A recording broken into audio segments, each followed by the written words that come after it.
Good morning. Good morning.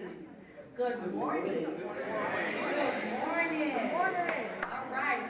Now, welcome to the 2024 Marketing for the Culture Summit. Give yourselves a hand. That was so cute and so nice, and that was very professional. Now, what I said was, give yourselves a hand for the Marketing for the Culture Summit.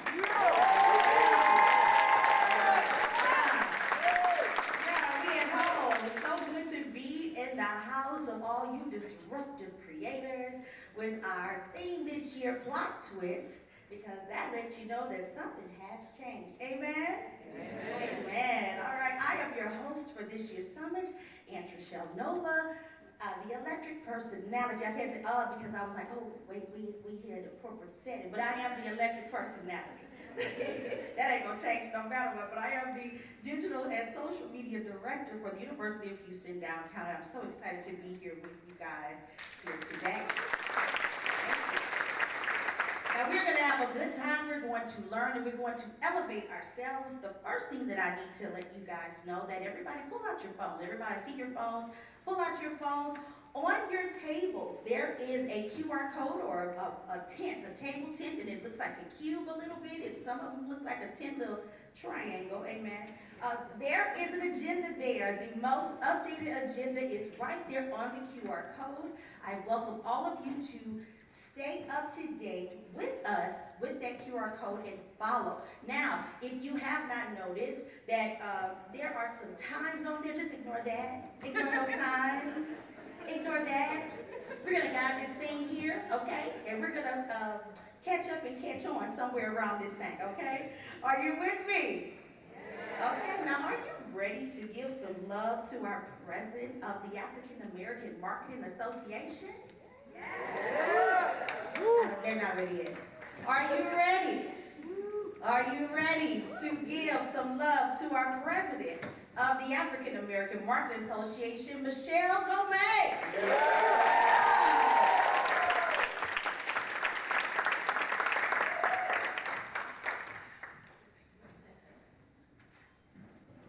Good morning, everyone. How are y'all feeling? Feeling good? Feeling great? We here. So, Michelle Gomez, founder and president of the African American Marketing Association. We say AMA for short. And we started this thing. The idea came around 2013, but we launched in 2019, and I'll get into my origin story later. But we are a nonprofit created to galvanize and equip marketers, specifically Black marketers, in order for us to have the information, resources, and opportunities that we need to grow our career and our business. So thank you for being here today. The summit is just an extension of that, right? So special shout out to my team, the board members, the event organizers. We have Crystal, Danielle, Kaylin, and Dana that you'll be hearing from, who put all of this together. So you'll be hearing from them later. And we're gonna have a good time today. Y'all ready? Yeah. Devices charged? Yeah. Pen and pad ready? Yeah. Y'all taking notes? Yeah. All right. Y'all ready for this keynote? Yeah. Y'all had y'all's copy? Yeah. Y'all ready for this keynote? Yeah. All right. Thank you.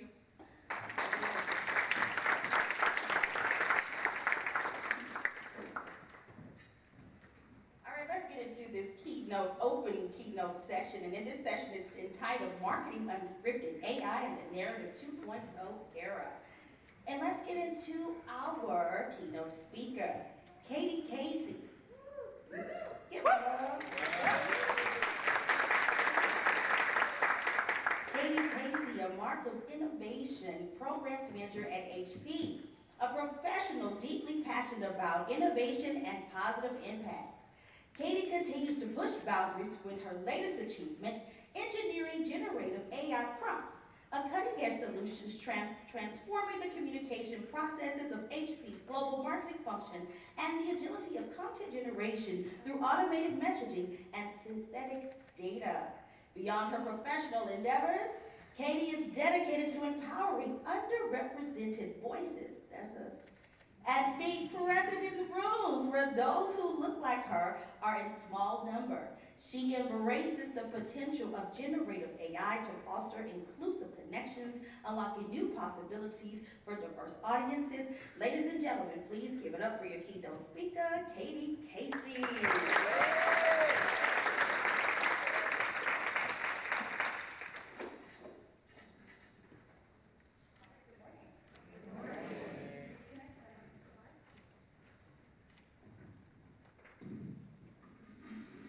Hello, hello. All right, so while I'm connecting this, on a scale of 1 to Microsoft, how familiar are you with it? Everybody raise their hand. 5 if you're super familiar. 1 if you're like,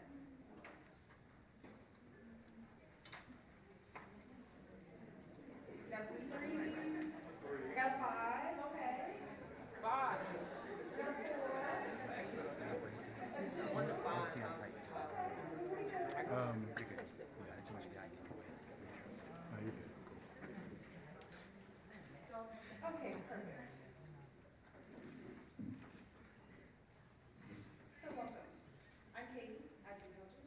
I am the Marcoms Innovation Program Manager at HP. And AI is my game. I'm so grateful to be here to talk to you guys about AI and talk about what AI has done for marketing. It's completely changed the game, and we're going to talk about how it went from a traditional way of doing marketing, the regular funnel, to a more complex and dynamic way of marketing. I'll show you some examples. We'll talk about what HP is doing.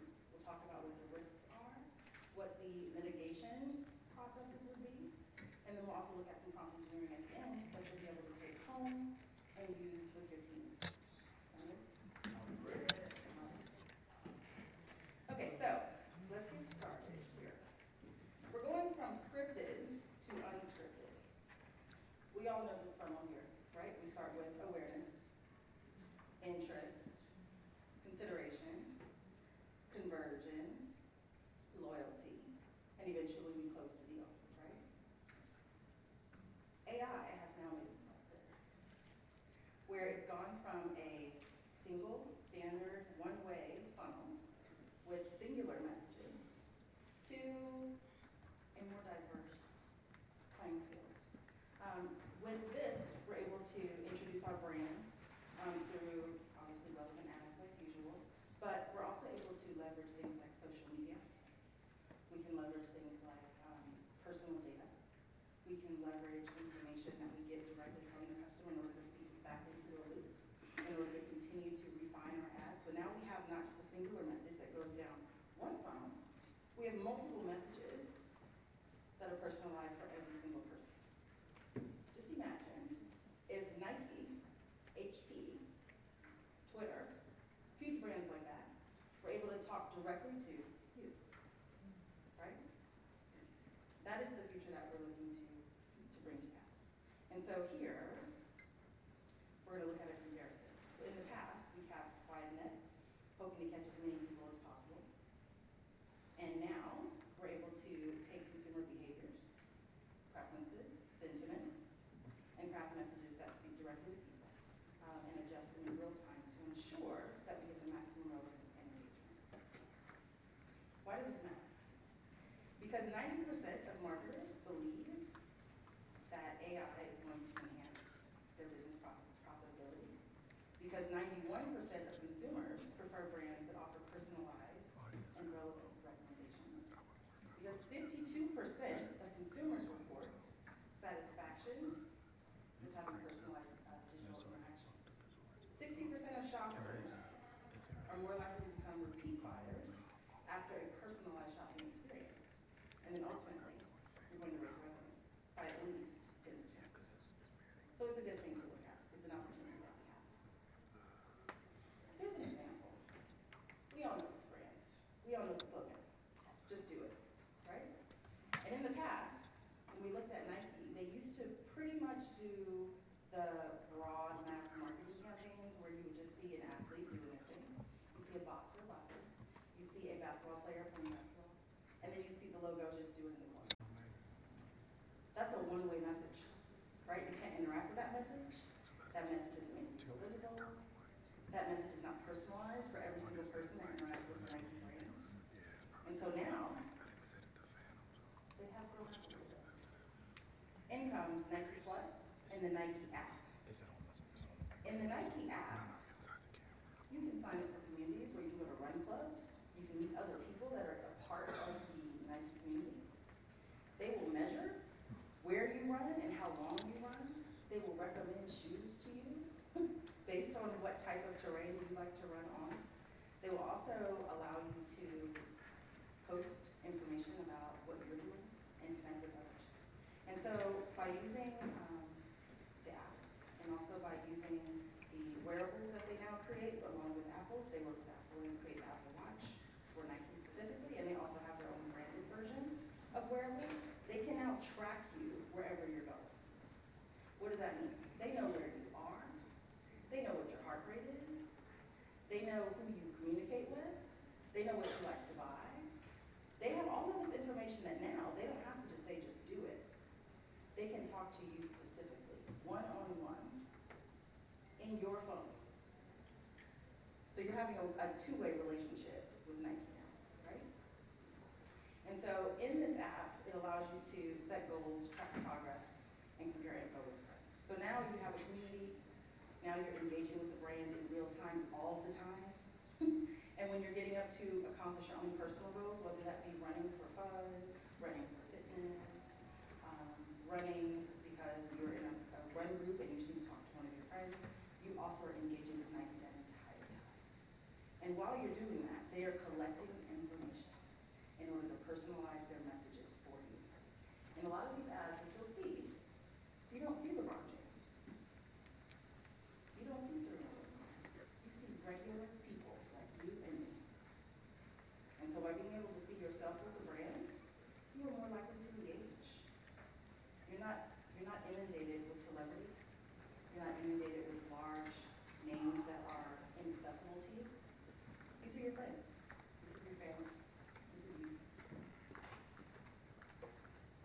So how does data enable this dynamic marketing? Nike collects the information in the app, usage, online interactions, through wearable technology. They can identify trends in that data, find patterns. Do you run every Tuesday? Do you like to run on days when it rains? Do you need to be recommended some waterproof gear? Things like that. They can now make personalized recommendations to you. And then they can use that information to put it back into a feedback loop, put it back into their data pool, and find someone that looks like you, lives where you live, is your age, and recommend the same things to them and see if they're different. The messaging has now gotten more complex, more personalized, and dynamic. So change. Why do we need to make this change? Why was the funnel not good enough? The funnel was not good enough because we had a huge catalyst that popped up in the last 2 years.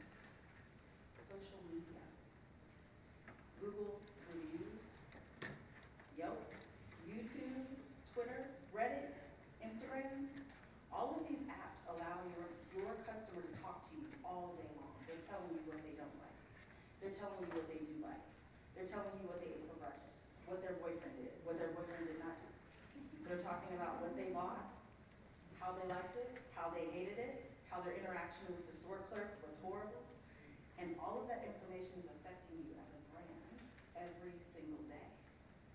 And so if you think about it, you've gone from having to talk to a singular customer that you made up in your marketing department, right? Because it wasn't 100% data-based. You guys looked at the research. You said, this is most likely to be the person that I'm going to market to, right? So you had a singular message. You had the funnel at the top. You made your huge just do ad. And then you continued to hone in on that person and try to do things that you thought would get their attention. But now with social media, you've got tens of millions, thousands of people that you now need to address. Who has time to do that? Right? And so we need tools. And that's where AI comes in. Just to give you a little look at how that came to be as far as the social media blow up that we saw. We had in 2004 to 2007, we had Yelp and Google reviews come on the scene. That was like the first time the customers were talking back and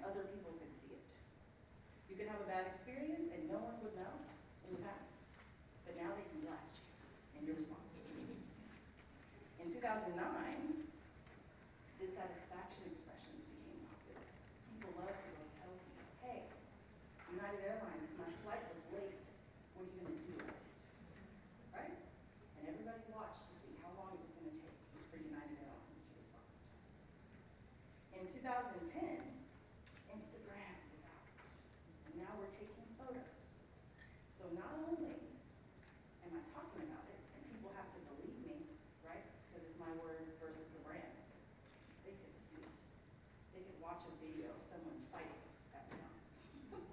They could watch a video of the police being called on someone. They could watch someone who worked for your brand having a bad interaction. And now you couldn't get ahead of that because it was there was proof, and everybody's waiting to see what are you going to do. In 2015, we have things like Reddit, which started a lot of custom groups that were dedicated to putting you on the spot as a brand, to telling everybody where you were giving discounts and telling you to take advantage. So you couldn't get away with giving somebody a discount and not the other person. Mind you, you still have millions of people that you're responsible to now. And then last but certainly not least, you have YouTubers. Not just photos, not just videos. You have long video productions about service, restaurants, Keith Lee showing up in Atlanta and freaking out all the restaurant owners. All of these things have made it way more complicated for a marketer because you have too many people to talk to, you have too much data to collect, you have too much research, and everybody fits into a separate box, and those boxes are dividing every single day. So being able to come up with a message that resonates with every single person, not 100% impossible, but very, very hard to do, especially when you have competition still in the mix, right? So if we look at this slide, here's some examples of this. In the upper left-hand corner, you'll see where we had Starbucks in 2018. Two black men were hanging out in Starbucks, as people do. They were going to have a business meeting, as most people do. Starbucks was a nice place to do that. They made us feel welcome, right? They waited a little too long and they didn't order a drink, and someone called the police. That resulted in a shutdown for Starbucks for the afternoon for a racial discrimination course. Now Starbucks was racist. What are we going to do about that? All of our African American customers or people of color who felt comfortable coming in to have a meeting to get a coffee, they felt pressure now, and we needed to relieve that pressure as Starbucks marketers, right? We also have DoorDash, who's now getting put on blast for the Dashers that like to see what we're eating. And people aren't so sure if they want to go to DoorDash anymore. United breaks guitars. We had a band who was on a plane, and the guitar broke in baggage. United is responsible now for ruining the ability of that band to perform in concert. They started a hashtag, and it became really popular. They put out 3 songs about it. United Airlines lost $189 million within a month of that hashtag becoming popular, and 10% of their stock. So now, not just the marketers are in trouble, the CEO's got to answer to somebody about that, right? The press team's got to answer to somebody about that.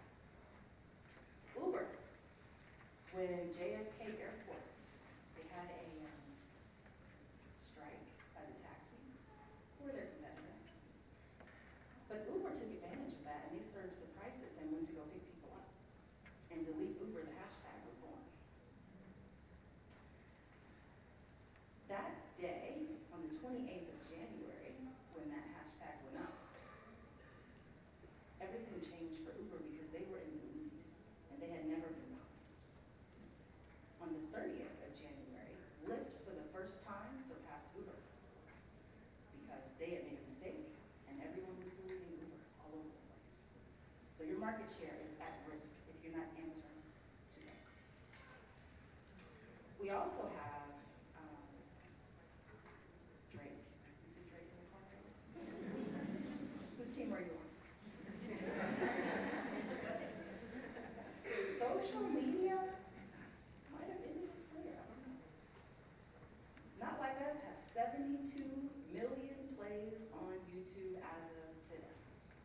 and counting. He said the wrong thing to the wrong person.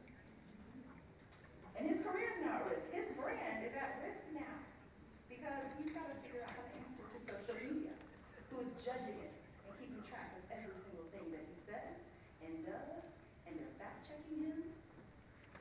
His ego's at risk. All of these things just basically show that with social media, our jobs as marketers have gotten exponentially harder. We're under much more pressure, and we have a lot of work to do. In addition, our customers are now more demanding because now they have a voice, and they know that it gets them stuff. They get free stuff. They get acknowledged. They get millions of dollars if we do them wrong. So they're taking advantage, and now they're demanding things from us. They want personalization. They want relevant and engaging content. Don't be lame. They want a seamless experience. If you make it too hard, they don't want to deal with you. They want you to be careful with their personal data as well, even though they're putting it out there for you every day. And if it sounds like Tinder, don't be surprised, because it is, essentially. They're swiping on your brand every single day, right? And so you've got to notice them, tell them how special they are, be interesting. Don't just ask them, what are you doing? Do it without asking. Don't make the experience weird. And above all else, make sure they can trust you. And in comes artificial intelligence. Not just the new technology on the block. This is our new strategic partner. This is our new enabler. This is the shovel for all the extra stuff that we now have to deal with because of social media. Artificial intelligence can process data, vast amounts of data, that no human can. If you've ever used ChatGPT, you know. You can take an article, you dump it in ChatGPT, and as soon as you dump it, it's telling you what that article is about, what the top 20% information was, and you no longer have to spend your time reading it. It can also find patterns. It can find anomalies. It can automate your workflow so you don't have to do as much of it. Artificial intelligence is welcome in this time, right? And so if you think about it, when you have all these people you have to answer to, you have all these demands from your customer, and you now have this super cool tool that can not only take work off your plate, but it can also push you to expand your capabilities, you're in a really good position. So let's talk about what AI can do. There are lots of types of AI. I'm going to talk about the basic ones that affect marketers. The first one is machine learning and predictive analytics. This is where it's analyzing all that data that we can't get to, reading all the social media feeds we don't have time to, personalizing those campaigns, and optimizing pricing. If you've ever used Amazon, you know how that works, right? Pricing changes on Saturday. Computer systems learn from examples and make smart choices. That's essentially what machine learning is. So if you have a task that is like something that just gets repeated over and over again, it's data-driven, you can use machine learning. You can automate that. You can teach a computer to do that code so you can have more time to do other things. It also includes things like supervised learning and deep learning modules. Tools like Salesforce Einstein, Google Analytics, and Adobe Sensei are ways that you can leverage that. There's also natural language processing. Anyone heard of ChatGPT? So it can analyze sentiment. You put in a social media post, you can say, what does my customer think? And it will deep dive and apply all the psychological knowledge that it's been fed and trained on and tell you what the sentiment is from your customer.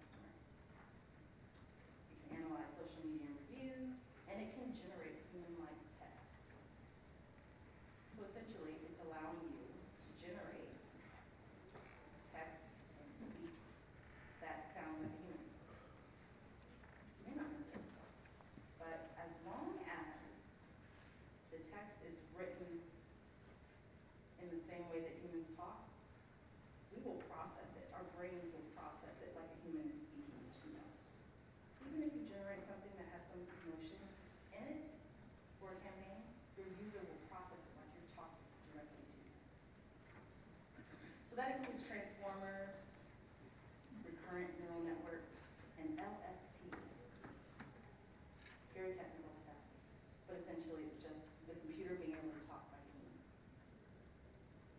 Then there's computer vision. Computers being able to look at things the way that we do, interpret things and see things the way that we can. You can put images into ChatGPT because it has computer vision. And you can say, what is in this image? And it will tell you what it sees, right? You can also use Clarify AI, Google Vision AI, or Microsoft Azure AI. Now, what can AI do for you as a marketer? Personalized recommendations. Netflix is really good at this. Netflix is really good at this.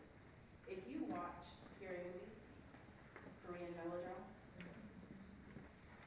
pop shows, Netflix knows, send them more of that. And they're probably going to watch it, even if they didn't plan to. If you show them the commercial enough, one day when they're not paying attention, they'll let it ride, right?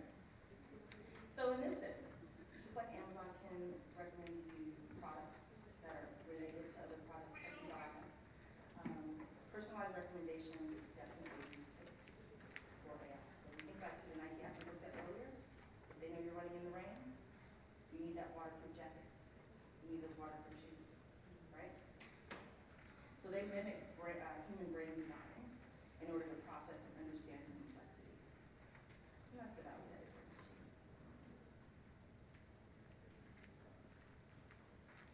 Then there's dynamic content customization. So dynamic content assembly, banners, pictures, words, graphics. AI can do that.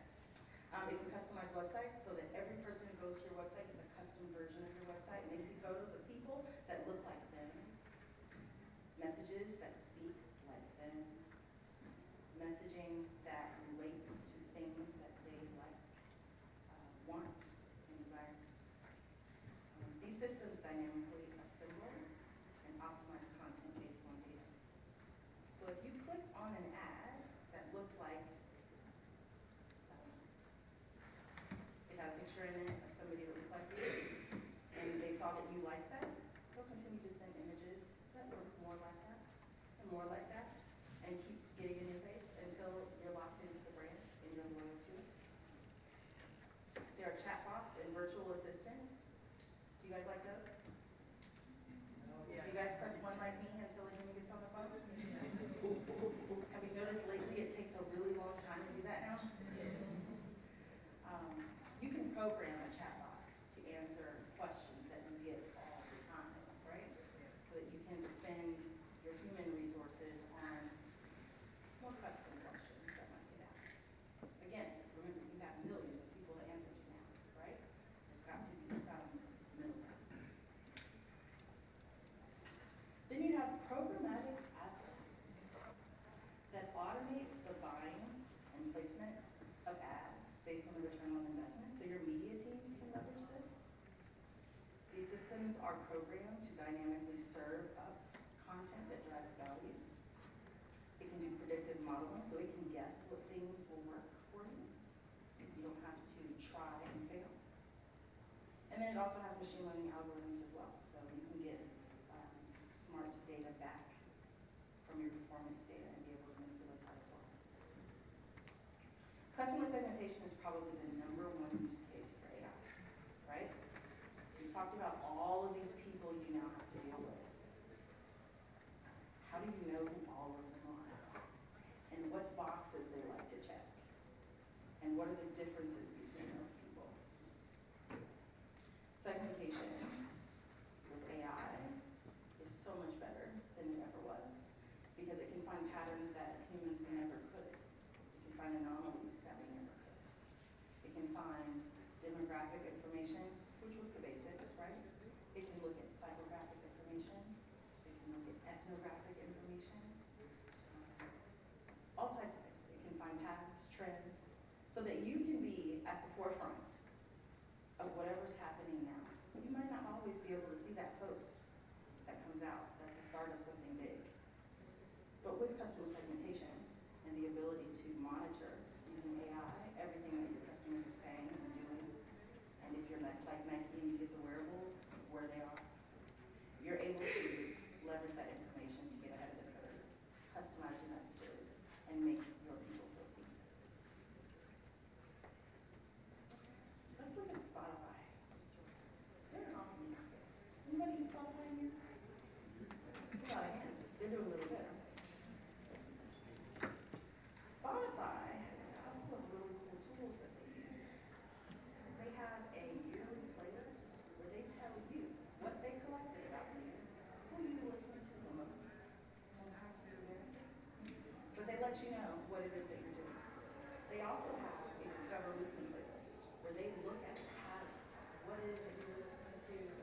you skipped, what you listened to for just a little bit, what the trend is between the people that you listen to every day. They can recommend more people that sound like that, and you discover more and more music and more and more. And so that allows you to take more advantage of their platform, listen longer, and it's also gotten them way more reach. So how do they use AI for audience segmentation? The number one use case for AI. They track your listening habits, including the session durations, the saves, the replays, the listening habits. Then machine learning comes in, analyzes this data to segment the users by musical taste. Used to have that friend that would make CDs in school. Some of you guys know about CDs. With a mixtape. You knew you liked that person because they knew what you liked to listen to, right? That was your friend because music connects people. It's different in that way, right? And so Spotify is in a really unique position to get close to us. They use machine learning to look at our musical tastes, our listening behaviors, and they go way beyond basic demographics, because if the lyrics of all the songs you're listening to is heartbreak, well, you probably would do something. And they're going to recommend more of that. They also give personalized recommendations. They do daily mix. They discover weekly. And then they tailor their marketing to recommend concerts, because now they know who's in your city. They know where you live. And when they do that, they're getting paid by the record company. So they're making revenue. They've got you paying for a subscription. They've got you listening to it. And now they can automate their whole platform. There's not a person behind the scenes making a playlist. There used to be. Not anymore. The benefits is that Spotify has 422 million users. Apple Music has 12 million. The average user interaction for Spotify is 61 a month. The Discover weekly playlist, a great tactic of theirs, doubles that for every user that clicks on it. So for every time someone actually uses that automated playlist that they create, they go from 61 to 122. 30% of Spotify's streams are AI recommended songs. A machine is generating their dollars. They're not even having to do it. They just have to watch it, check it, make sure it's going good, and there's no bias.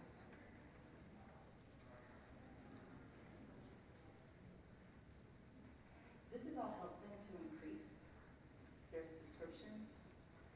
I like the free version. I don't mind the ads. But for many people, they've actually gone to purchase it, because just like that friend who loves to make remix CDs and does a really good job, Spotify is becoming them for them. They rely on Spotify. Spotify gets them through those breakups. Their market reach, as I mentioned, is over 422 million users. And they have really effective ad targeting that boosts their revenue. And ultimately, that becomes a feedback loop. Because every time they record data, it goes back into the algorithm and improves it. And if you ever notice, when you start with Spotify, you get some variation in the types of music you listen to. You might skip a lot when you first start, and eventually you don't skip at all. Because now they're recommending things that you wish you had found on your own, right? So this is how Spotify is taking advantage of AI. They're looking at you from all sides. They know where you live, they know where you're playing your music, they know if you're doing it on your computer, your phone, your TV. If they know it's on your TV, they know what zip code you're in, they know what you're listening to, they know who's in your city, they know how you're feeling. The customer profile is amazing. So let's look at application. Think about your own brands. Think about your own marketing jobs now, right? There's a framework to this. There's a formula. And me and ChatGPT, we figured it out. So the first step is to identify a massive change. Something big that is affecting everyone. Because you need a control in order to leverage against that data that you find on each person to see what makes them different and how they react to that big change.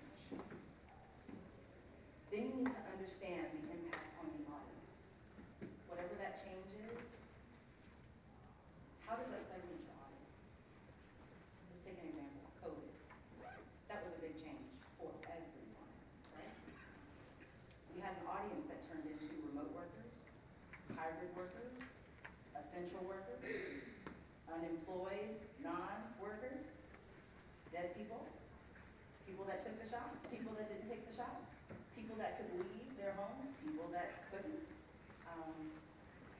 The group got segmented into all of these little micro groups. Then you have to craft a new game and figure out how are you going to respond to that. Develop some messaging of response to that big change that's happening. That way you can see how people are going to respond to your response to the change.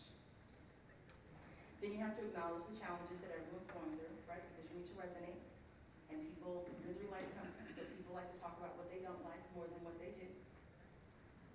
And then you have to come up with great content in order to disperse that message across your audience. Maintain some authenticity, if you can help it, and some transparency, right? And then measure and adapt. That's the framework. That's how you do it. So what does that look like? I'm going to reach back into Nike's bag. Anybody remember the Dream Crazy campaign? When everybody threatened to stop buying Nikes because Colin Kaepernick was in the ad. Oh my God.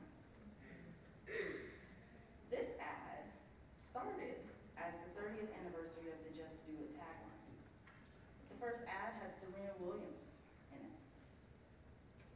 And the tag was, if they think your dreams are crazy, show them what crazy dreams can do, right? Tennis player from Compton became the greatest tennis player ever. The second one featured Colin Kaepernick, who some people weren't his biggest fan, right? Because he decided to take a stance on social injustice, represent his community, and kneel during the national anthem of football. That was a big change. That was something people could get into. That was some data. We would love to see how people react to it, right? So what they did was they built this campaign around pursuing your dreams, no matter the obstacles, using sports as a vehicle for social change. In these photos, you'll see a couple of things. You see the news, where they were reporting on Fox News about what Nike had done and the outrage that it had sparked. You see Jennifer Lewis, who was so excited that Nike took a stand for people that look like her, and she decided to wear a Nike sweatshirt to the Emmys. And people took photos of it. Because that was, nobody was really wearing a Nike sweatshirt to the Emmys, right? But she had something to say, and she wanted to show that she was a Nike sweatshirt. Then in the lower corner, you see a graph. And where the lowest part of that graph is when they launched the Kaepernick ad. It was bad for a little bit. But then all the people that resonated with that message, they helped Nike come back harder. Harder than where they were before. So when you see people, when you make them feel seen, when you make them feel special, when you use the data to segment your audience in a proper way and find out what the big change is, social justice at that time, George Floyd, things of that nature, right? You can really resonate or find a way to build a strong loyalty relationship with the customer. There are people that will never ever buy another brand because Nike took a moment to see them, right? So the impact was that they had increased sales, it strengthened their brand loyalty.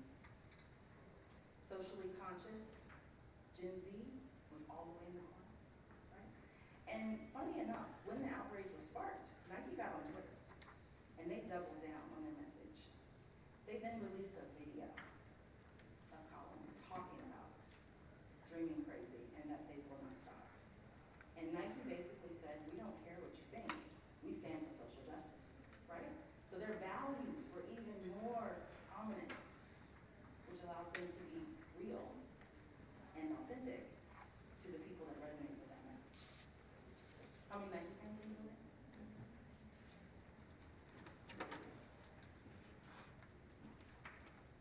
So here, you'll see how it actually does follow that framework.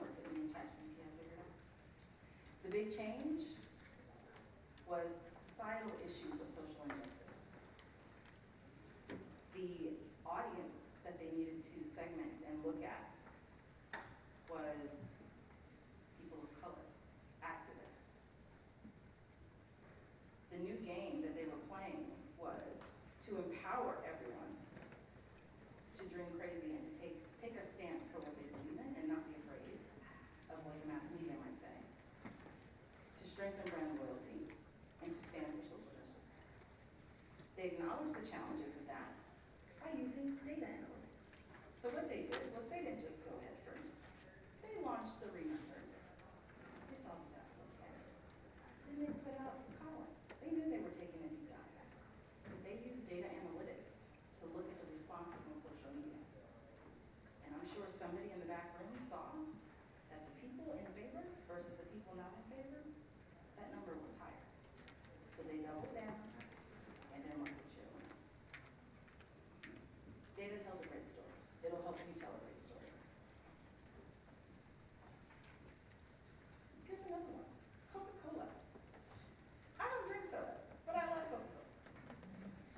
Because when AI came out, and generative AI was the new hot topic, and Midjourney was a thing, and DALL-E was a thing, and nobody knew what to do with it, and no marketer knew if they could use it, or if somebody would write an essay on social media about how bad it was if they used it. Coca-Cola was like, you know what, we're going to get a stand on this. This is a new change that's happening, and we're going to help people figure out how to do this. So they created a Create Real Magic campaign where they have a custom tool that allows you to use generative AI to put their logo on AI-generated images. They were testing the market to see if AI-generated images would be accepted by the public. And they were.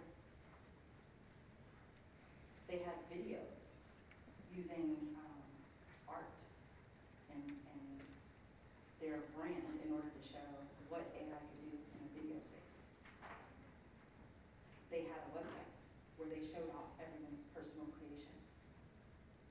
And now you have things like Midjourney that have grown exponentially because now everybody wants peace and nobody's afraid to take a chance because Coca-Cola stood up and they showed everybody that it's okay.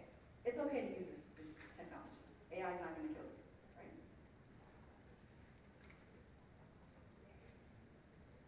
They also followed the framework. The change was generative AI was coming on the scene and nobody knew if they could use it or how they could use it or what would happen.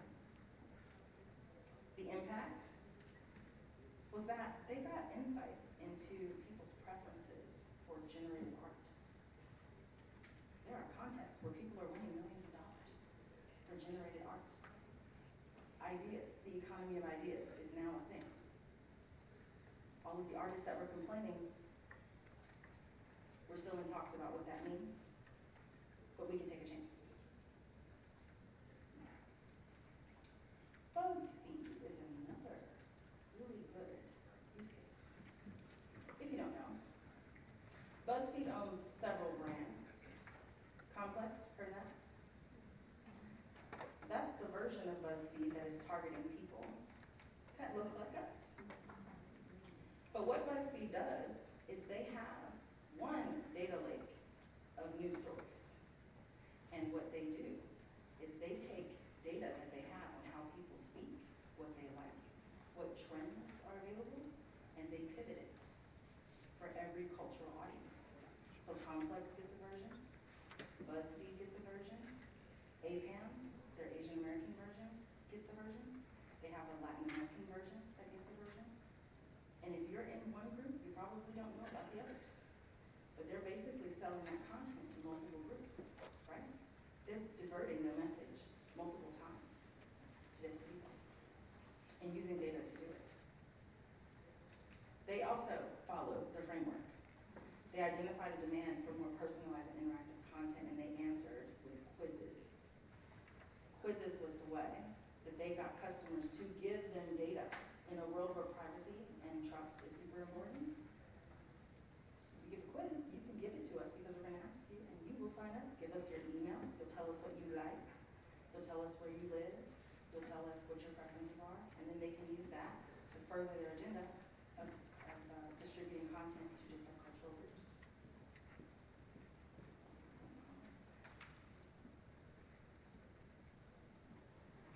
HP, I know them. HP did the same with COVID and helping people navigate that by creating PCs and peripherals and displays that helped with digital fatigue, that helped you work from anywhere, that helped you be busy in a place that didn't have Wi-Fi so that you could work anywhere and still be comfortable. We also follow the framework. Okay, so challenges, we know.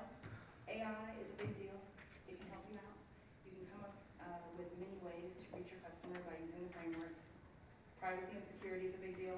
You definitely need to make sure that you're respecting the privacy of your customers' data. You don't want someone's personal preferences, where they live, getting on the black web, because they might go on social media and write an essay to you about it.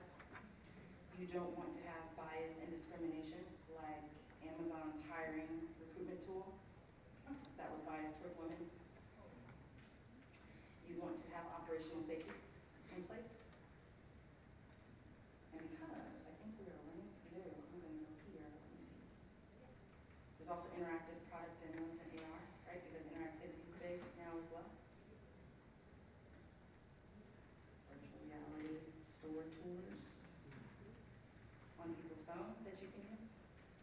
These are all ways forward. So after we start using all the data in order to customize our messages, we're going to go to virtual reality. And so as that goes, these are the next steps for you.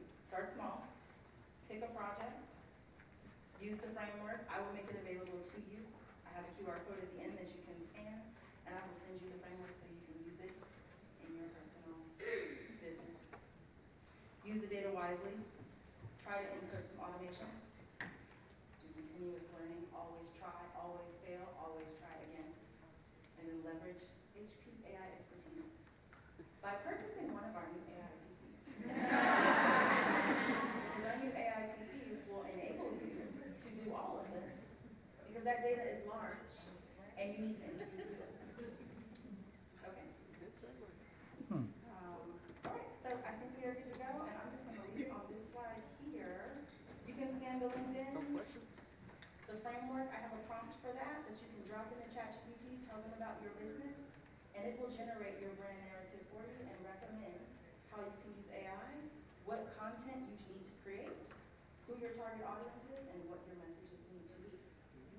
So scan the link, hit me up, and I will send it to you.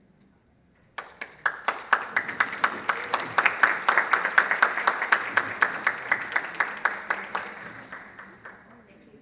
Well, hold on.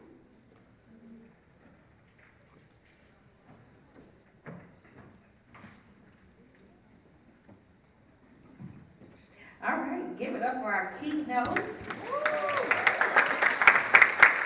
Lots and lots of information. Are you guys ready to move around? Yeah. Let's get up and let's get into these workshops. Now here, we're going to our first theme, breakout session, clarity and communications in marketing. There's a talk to me nice, how to convey your message to various audiences. That's going to be here in the auditorium. Then we're going to have how to effectively communicate and engage the customer audience, content specialist, customer growth, and cut through the noise, clarity and messaging panel. That's going to be good. All right, ladies and gentlemen, DJ, where's my DJ? DJ, give me some moving music. Ladies and gentlemen, get up and let's move. If you are wanting to know where your session is, you can look right outside. There are maps out. Well, it's not a map, okay? Let me not be dramatic. There are posters outside. They'll tell you which room to go into. And if you are a speaker, speakers, go ahead and move into your rooms. Panelists, move into those rooms. Ladies and gentlemen, let the DJ get us some move music and go ahead and move. Let's get on. Get what you need while you're here. Take notes and share. If you came as a group, break up so y'all can have stuff to talk about.